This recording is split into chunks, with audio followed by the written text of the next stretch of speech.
Halo, Assalamualaikum warahmatullahi wabarakatuh. Perkenalkan, nama saya Ibu Ranila, bisa dipanggil Ibu Rani. Saya adalah dosen pengampu untuk mata kuliah studi kelayakan bisnis. Ini adalah nama saya, nama lengkap saya, Ranila Suciati. Kemudian ini adalah email saya, ya, ini email saya. Nanti segala sesuatu yang berhubungan dengan kelas akan saya sharing melalui Leads, termasuk video pembelajaran, kemudian tugas, ataupun materi-materi seputar studi kelayakan bisnis. Tetap semangat untuk mengikuti semua materi di dalam perkuliahan ini. Untuk hari ini kita akan belajar di tatap muka pertama, yaitu mengenai overview dari mata kuliah studi kelayakan bisnis. Oke.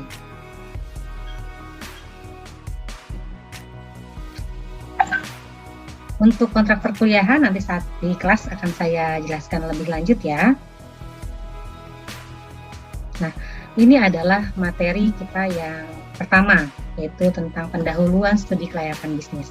Jadi di dalam materi ini kita akan mempelajari mengenai apa sih atau definisinya sebenarnya studi kelayakan bisnis itu, kemudian manfaatnya apa, serta tujuannya melakukan studi kelayakan bisnis. Yang pertama, berdirinya atau perluasan suatu proyek bisnis merupakan suatu bentuk kegiatan ekonomi, baik yang dilakukan pemerintah, perorangan, ataupun swasta. Agar setiap kegiatan tersebut dapat mencapai tujuan yang maksimal atau manfaat yang maksimal, perlu dilakukan penghematan sumber daya ekonomi yang sebesar-besarnya, di mana sebelumnya hendaknya dilakukan pertimbangan-pertimbangan yang baik dalam pemilihan alternatif proyek bisnis tersebut. Kesalahan dalam pemilihan proyek bisnis berarti merupakan pemborosan sumber daya langsung. Jadi karena itu perlu dilakukan perhitungan manfaat dan pengorbanan. Artinya dalam membentuk sebuah bisnis, dalam mendirikan sebuah bisnis, kita perlu menganalisa terlebih dahulu, melakukan studi terlebih dahulu, apakah proyek tersebut layak untuk dijalankan atau didirikan gitu ya. Jadi kita harus analisa lebih lanjut, melakukan studi lebih lanjut, apakah beban yang kita keluarkan atau biaya-biaya yang kita keluarkan bukan merupakan pemborosan sumber daya. Kemudian ini adalah kelayakan bisnis untuk suatu tujuan. Tujuan SKB atau studi kelayakan bisnis adalah untuk memperbaiki penilaian kegiatan atau investasi karena sumber-sumber yang tersedia bagi pembangunan sangat terbatas, sehingga perlu diadakannya pemilihan antara berbagai macam proyek bisnis. Proyek bisnis perlu diadakan perhitungan sebelum dilaksanakan agar dapat menentukan hasil dan dapat memilih dari beberapa alternatif proyek bisnis yang menguntungkan atau dapat memberi manfaat ditinjau dari beberapa aspek. Ini beberapa pengertian studi kelayakan usaha. Yang pertama adalah studi kelayakan usaha adalah suatu penelitian tentang layak atau tidaknya suatu bisnis dilaksanakan dengan berhasil dan menguntungkan secara kontinu atau sustainability, ya, secara berkelanjutan. Jadi bisnis itu ketika kita mau dirikan, dilakukan studi, kita harus tahu apakah bisnis tersebut layak untuk didirikan dan apakah akan menguntungkan secara berkelanjutan, bukan hanya satu saat saja. Kemudian studi ini pada dasarnya membahas berbagai konsep dasar yang berkaitan dengan keputusan dan proses pemilihan proyek bisnis agar mampu memberikan manfaat ekonomis dan sosial sepanjang waktu.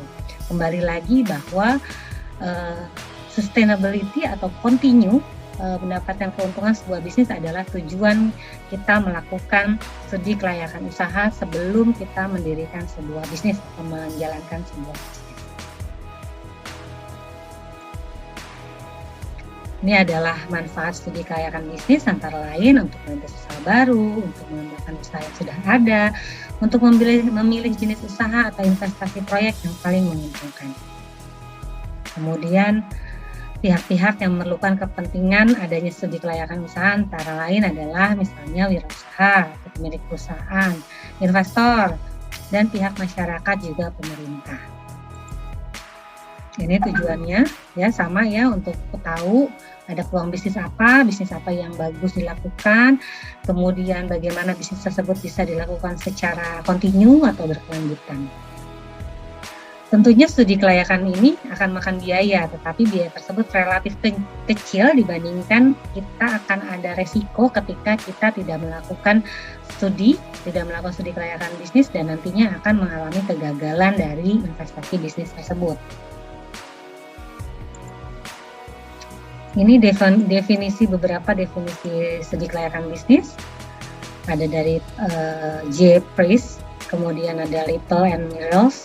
Di sini ada pengertiannya, salah satunya adalah proyek adalah merupakan serangkaian aktivitas yang bersangkutan dengan penggunaan sumber daya untuk mendapatkan manfaat. Kemudian yang kedua, setiap kegiatan atau bagian kegiatan yang berupa investasi sumber daya yang dapat dianalisa dan dievaluasi sebagai tujuan bagi bisnis. Ini kemudian ada lagi definisi lainnya. Ya. Kemudian ini yang terakhir adalah definisinya adalah merupakan serangkaian aktivitas yang bersangkutan dengan penggunaan sumber daya untuk mendapatkan manfaat. Ciri-ciri proyek bisnis yaitu yang pertama, suatu rangkaian kegiatan yang mempunyai titik awal atau starting point dan akan mempunyai titik akhir atau ending point yang bersifat rutin dan terus-menerus. Tadi adalah pengertian proyek bisnis, sekarang adalah ciri-cirinya nih. Apa sih proyek bisnis itu? Nah, yang pertama tadi, ini suatu rangkaian kegiatan, ada titik awalnya, starting point, dan ada titik akhirnya yaitu ending point, yang sifatnya rutin dan terus-menerus. Yang kedua, kegiatan tersebut bersangkutan dengan penggunaan sumber daya yang terbatas untuk mendapatkan manfaat di kemudian hari. Kemudian siklus proyek bisnis. Yang pertama adalah identifikasi. Cari tahu proyek bisnis apa yang dapat diciptakan untuk menunjang pembangunan ranking prioritas proyek bisnis. Kemudian siklus yang kedua adalah persiapan atau formulasi. Menetapkan dulu jenis proyek bisnis yang akan dibangun, dilakukan perhitungan secara serius. Ini tahapnya persiapan. Jadi sebelum kita mendirikan sebuah bisnis, persiapan ini harus dilakukan. Formulasi ini harus dilakukan. Menetapkan jenis proyek bisnis yang akan dibangun yang dilakukan perhitungan secara serius. Kemudian dalam formulasi ini harus dipertimbangkan yaitu aspek pasar, aspek produksi, operasi, aspek umum, organisasi, SDM, aspek keuangan, dan lain-lain. Kemudian yang ketiga adalah appraisal. Bersifat mereview kembali atas proyek appraisal, adakah pemecahan teknis secara benar, adakah telah dipertimbangkan alternatif teknologi yang digunakan? Dari segi ekonomis perlu disesuaikan sinkron di negeri yang sedang berkembang. Mungkin pada tahap sebelumnya dipilih dulu teknologi yang memberikan economic return yang tinggi, tetapi teknologi ini belum tentu cocok untuk negeri yang sedang berkembang. Artinya kita harus menyesuaikan saat mendirikan bisnis, kita harus menyesuaikan apakah teknologi yang kita gunakan sudah cukup sesuai dengan negara kita, gitu ya, untuk sinkron dengan negara kita yang sedang berkembang. Kemudian, apakah akan memberikan economic return yang tinggi sebelum kita mendirikan sebuah bisnis. Kemudian yang keempat adalah implementasi pelaksanaan atau network planning. Pada tahap ini dana benar-benar diperoleh dan dibagikan kepada kegiatan proyek. Proyek mulai dilaksanakan sampai selesai. Persoalan timbul apabila lingkungan ekonomi pada waktu pelaksanaan berbeda pada waktu atau selama appraisal. Ya, kadang kita melakukan perencanaan, persiapan, kemudian perhitungan ya. Saat implementasi ternyata di lapangannya berbeda karena ternyata situasinya sudah berubah. Ini yang menjadi tantangan para pembisnis atau masyarakat atau kita yang ingin mendirikan sebuah proyek bisnis. Kemudian ketika sudah dilakukan proyek bisnisnya, kita lakukan evaluasi. Evaluasi ini harus dilakukan secara berkala juga, harus dilakukan secara kontinu. Proyek bisnis yang sedang berjalan atau telah selesai perlu dinilai kembali agar bila terjadi penyimpangan antara rencana dan realisasi dapat diketahui. Dan juga sebenarnya evaluasi ini berguna untuk ke depannya, jalan ke depannya, strategi kita ke depannya. Setelah kita melakukan evaluasi, apakah ada yang kurang benar dalam pelaksanaan proses bisnis tersebut, kita bisa evaluasi, bisa perbaiki, dan untuk acuan ke depannya agar perusahaan tersebut lebih baik, agar bisnis tersebut lebih meningkat dan berjalan lebih baik. Biasanya faktor yang menyebabkan kegagalan suatu proyek bisnis adalah yang pertama, selain ini masih banyak yang lain ya, ada beberapa detail yang lain yang di sini adalah beberapa summary, 5 summary yang menyebabkan kegagalan suatu proyek. Yang pertama adalah produk yang ditawarkan tidak diminati konsumen. Yang kedua, produk yang ditawarkan laku tapi pangsa pasarnya kecil sehingga tidak menutup cost atau biaya yang ada. Kemudian yang ketiga adalah permintaan produk tinggi tapi kapasitas mesin rendah. Yang keempat, lokasi jauh dari pasar. Yang kelima adalah waktu proses produksi lama. Ya. Selain faktor-faktor ini, masih banyak faktor yang menyebabkan suatu kegagalan dalam proyek. Tetapi ini adalah yang biasanya terjadi seperti ini. Kemudian ini manfaatnya untuk dilakukan studi kelayakan bisnis.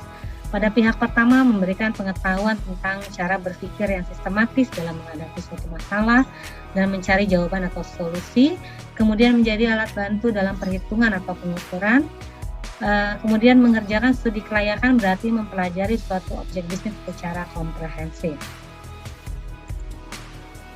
Pihak kedua, masyarakat, yaitu calon investor, mitra penyerta modal, perbankan, pemerintah, manajemen perusahaan, dan masyarakat.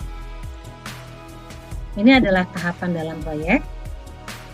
Identifikasi, tadi ya sudah dijelaskan, identifikasi kemudian sampai dengan pelaksanaan. Identifikasi, kemudian preparation, kemudian pelaksanaan, dan terakhir adalah evaluasi. Ini berikut adalah macam-macam analisa dalam studi kelayakan bisnis. Yang pertama, kita gunakan analisa finansial. Analisa ini dibuat dari sudut pandang badan atau orang yang menanamkan modalnya dalam proyek atau yang berkepentingan langsung dalam proyek. Modal saham atau equity capital merupakan perhatian utama yang ditanam dalam proyek hasil finansial yang sering kita sebut sebagai private return atau commercial profitability. Kemudian yang kedua adalah analisa ekonomis. Dalam hal ini, proyek bisnis dipandang sebagai keseluruhan dari sudut perekonomian atau disebut analisa secara makro dan sasaran mencari manfaat sebesar-besarnya bagi masyarakat. Dalam analisa ini yang diperhatikan adalah hasil total yang didapat dari semua sumber yang dipakai dalam proyek bisnis untuk masyarakat atau perekonomian secara keseluruhan, tanpa melihat siapa yang menyediakan dana, sumber-sumber, dan siapa yang menerima hasil dari proyek bisnis tersebut.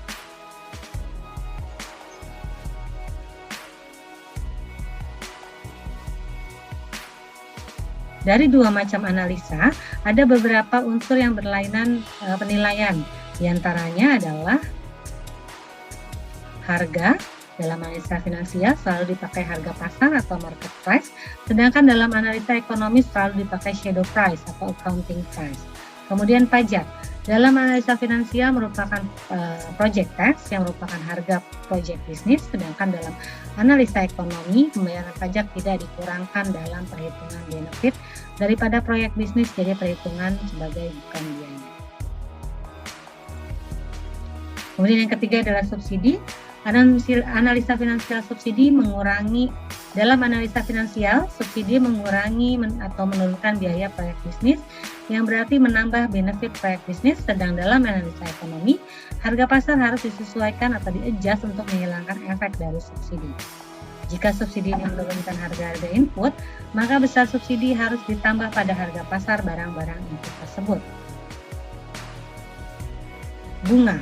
Dalam analisa finansial dibedakan antara bunga pinjaman dan bunga untuk modal sendiri. Sumbangan yang diberikan dari proyek bisnis tersebut merupakan devisa atau menghemat atau menghasilkan. Value added, pengembangan infrastruktur, dan amdal. Aspek dalam analisa proyek bisnis ada aspek pasar, aspek korupsi, aspek hukum, dan aspek keuangan. Kemudian ini adalah hubungan studi kelayakan bisnis dengan ilmu lainnya. Jadi dalam studi kelayakan bisnis, ini semua ilmu atau beberapa ilmu memiliki keterkaitan. Di antaranya ada ilmu SDM, ilmu hukum, ilmu lingkungan, ilmu produksi, ilmu keuangan, dan ilmu pemasaran. Semua ilmu ini harus terangkum dalam pembuatan studi kelayakan bisnis agar kita dapat menentukan bisnis mana yang akan kita jalankan dan bisnis mana yang akan memperoleh keuntungan secara sustainability atau secara berkelanjutan atau secara kontinu.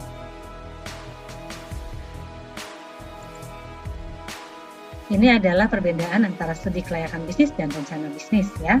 Tadi sebelum kita melakukan studi kelayakan bisnis kan ada poinnya dulu ya. Pertama kita harus identifikasi, rencana, kemudian implementasi, dan sampai akhirnya adalah evaluasi. Ini adalah perbedaan dari studi kelayakan bisnis dan rencana bisnis. Nah, dari mulai jenis datanya berbeda, sumber datanya, penyusunan, tujuan, user atau penggunanya, waktu pembuatan, dan juga biaya. Kemudian kontribusi ilmu lainnya tadi yang berhubungan dengan studi kelayakan ada mulai dari pemasaran, manajemen operasi, manajemen SDM, aspek hukum dan bisnis, ilmu sosial dan lingkungan, manajemen keuangan. Itu adalah ilmu-ilmu yang berkaitan dalam pembentukan atau melakukan studi kelayakan bisnis. Ini proses studi kelayakan bisnis, tahap penemuan ide, memformulasikan tujuan, sama tadi analisis, dan tahap keputusan. Tahap penemuan ide atau perumusan gagasan. Tahap penemuan ide adalah tahap di mana wirausaha memiliki ide untuk merintis usaha baru atau mengembangkan usaha yang sudah ada. Ide tersebut kemudian dirumuskan dalam tahapan identifikasi. Jadi pertama kali biasanya saat kita ingin mendirikan sebuah proyek bisnis, kita punya ide dulu nih, mau bikin apa ya? Nah, ini adalah tahap di mana perumusan gagasan. Ide itu tidak harus selalu produk yang belum pernah ada, tapi bisa merupakan produk improvement atau development produk yang sudah ada sebelumnya. Produk atau jasa yang sudah ada sebelumnya ya. Kemudian tahap memformulasikan tujuan. Tahap ini adalah tahap perumusan visi dan misi bisnis. Apa visi dan misi bisnis yang hendak diemban? Setelah jenis bisnis tersebut diidentifikasi, kemudian apakah visi dan misi bisnis yang akan dikembangkan tersebut benar-benar dapat menjadi kenyataan atau tidak? Semuanya dirumuskan dalam bentuk tujuan. Kemudian yang ketiga adalah tahapan analisis.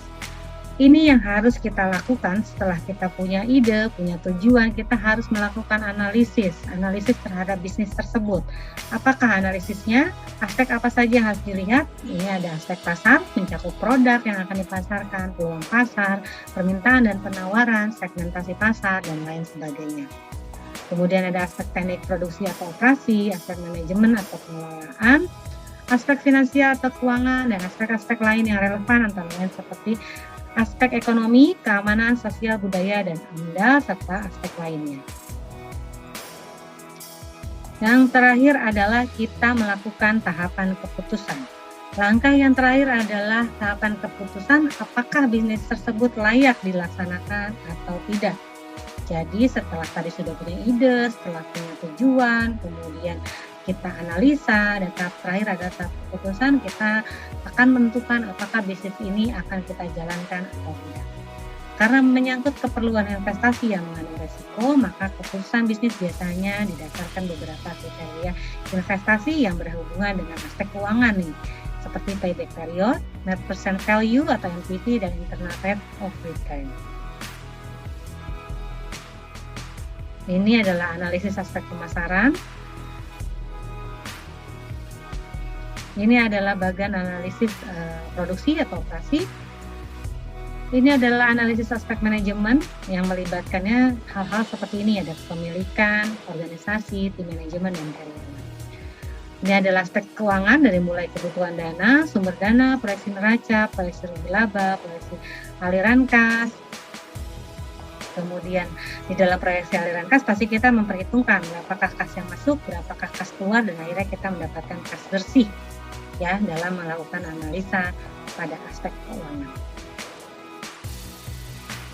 Ini proses studi kelayakan bisnis dari mulai gagasan Jadi ini adalah bagan ya atau runtutan bagaimana kita melakukan studi kelayakan bisnis, yaitu dari mulai gagasan usaha, tujuan, tadi analisis yang meliputi pasar, produksi, manajemen, keuangan, dan aspek lainnya.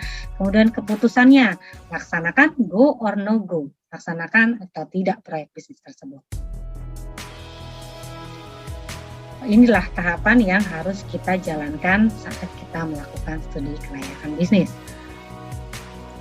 Demikian overview atau pendahuluan untuk mata kuliah studi kelayakan bisnis. Nanti di chapter-chapter selanjutnya akan lebih mendalam lagi seputar aspek-aspek yang harus kita pelajari, yang harus kita dalamkan lagi untuk melakukan studi kelayakan bisnis. Dari saya, terima kasih telah menyimak video ini dengan baik.